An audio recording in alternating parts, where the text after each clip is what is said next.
Last topic. We're still going to do data analysis. I'm going to give you 2 more boxes. It's called, the remaining part here is called Non-Parametric Bootstrap. The parametric bootstrap was because I used a parametric distribution and I computed the parameters, the mean and the variance, to use for my simulations. That's why it's called the parametric bootstrap. Now here's the magic. Non-parametric bootstrap is actually doing the same thing but without any assumption about any distribution. It's going to do, we're going to do a 1 sample box and a 2 sample box and then look at a few examples. And the idea being that we can do statistical analysis on data without actually enforcing any assumptions about the distribution that generated those data. Such tools could be pretty nice if they work, and they work sometimes. Just as a little example of, I brought a couple of stupidly small and silly data sets, just trying to exemplify that there could be data for which we would be a bit concerned about the normality in the outset. So here is one kind of small data set. Actually, I would very much prefer to use non-parametric bootstrapping for larger data sets and not for 2 small data sets. But that's an honest thing for me to you here. The examples that I give you are in a way a bit too small. We're going to improve of that in the future. But anyway, here they are. Some data on women's cigarette consumption.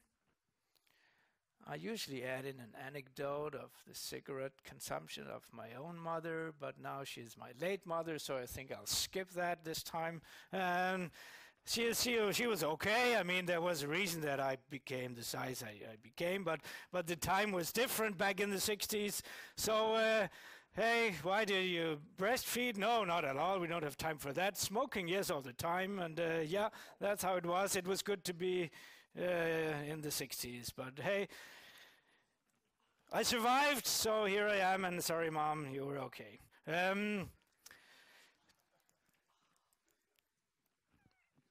This woman smoked 8 cigarettes a day before she was pregnant, and she smoked 5 cigarettes a day after. So she had an, if you want, now I should let's be neutral, she had a decrease in usage of 3 cigarettes per day. This woman also decreased. This woman was a strong woman. Why the heck care? And this was a modern woman. There was a couple of modern women among modern by daily standards. Anyway, let's try to do, what would we do here before I start? I mean, what would the tools be that we have in our toolbox so far? I would say, anyone who would, if you were going to do something here based on what you were taught up to before today, what would you use here to make a sort of a comparison of the means before and after? Before, after. Well, the difference paired t-test. It's a clearly paired design. We would take the difference, do a paired t-test. That would be kind of the tool that we have in our box for this. And then we would hope for the distribution not to be weird enough for that to be not valid, right? Because I mean, just counting the number of cigarettes, we already know that's definitely not normal, of course. But maybe it's not too far from normal to make the t-test invalid, but how do we really know? The n is not 30. So we cannot apply the rule of thumb that go beyond n30, then use the t. So we're in a bit of a grayish area here, really. Maybe we don't have a tool. Here's a version of it. Yeah, well, here's the mean. The average decrease was 5.3 cigarettes. What I'm going to do now is not to use the t-distribution as the sampling distribution for the mean. I'm going to resample the data. I'm going to drag myself up by my own bootstraps. I'm going to resample my own data again and again. That's the idea of non-parametric bootstrapping or resampling. which is a term for something like that. For instance, just as a small example, I would 5 times, just as a start, and this 5 will be 100,000 in a minute, right? But here's just doing it 5 times, and the transpose is just to be able to see it on the screen, otherwise the structure is the other. I sample, that's an inbuilt R function, the sample function. I sample my actual data, that's are the diffs, right? My diffs are my little toy data set. And this all works better for larger data sets, but here's the toy data set. And I do the sampling with replacement, meaning that I sample one point, I put it back, I sample one point, I put it back until I have the same number as my original size of sample. That means, of course, let's look at the original data. In the original data, just to make one note, I have just a single 0, right? Just to focus, zoom in on that. When I resample with replacement, here's the first resample of 11 new data points. Of course, we can see right away that this is an example where the 0 actually turns up 3 times. And then some of the others are not even there. That's part of the name. That's part of the game, sorry. And if you have large data sets, that would occur with very small probability, but it's still the idea of it. We resample and then we do that a high number of times. Here it is. The 3 steps, just 3 one-liners. The same steps as before. This is not a step, that's just defining the size of the number of times we do it, 100 times, 100,000 times again.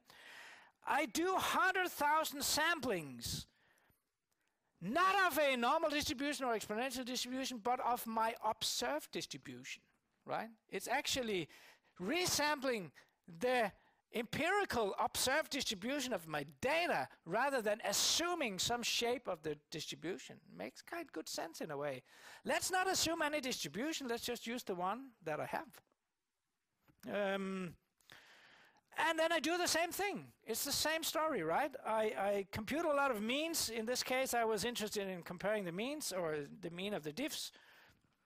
And I look at the quantiles, and we have a confidence interval not including the 0. So yes, they did improve on average a little bit, these ladies.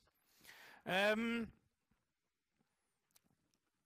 was the example. Here is the method box that tells us what I just did. And it's a copy almost of the method box that we've seen, with the little difference that the first step is putting words to this sampling with replacement from my own data. Instead of sampling an exponential with the right mean, that's not what it says. It says sample from my data with replacement. Then it's the same. Compute the feature many times and look at the distribution of the feature, look at the quantiles, and you have the confidence interval.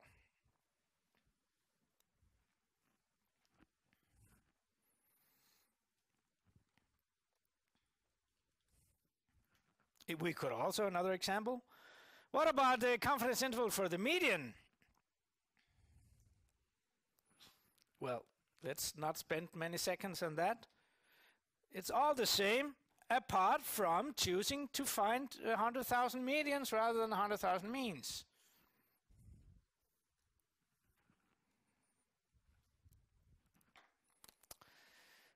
Let's do next to last game part.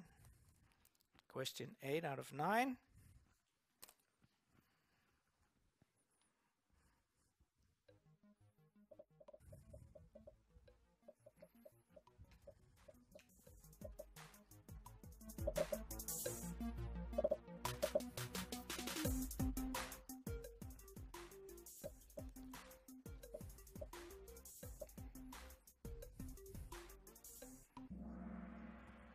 This was just a very simple trick question, or not even check question was not a trick. Hi, is back there.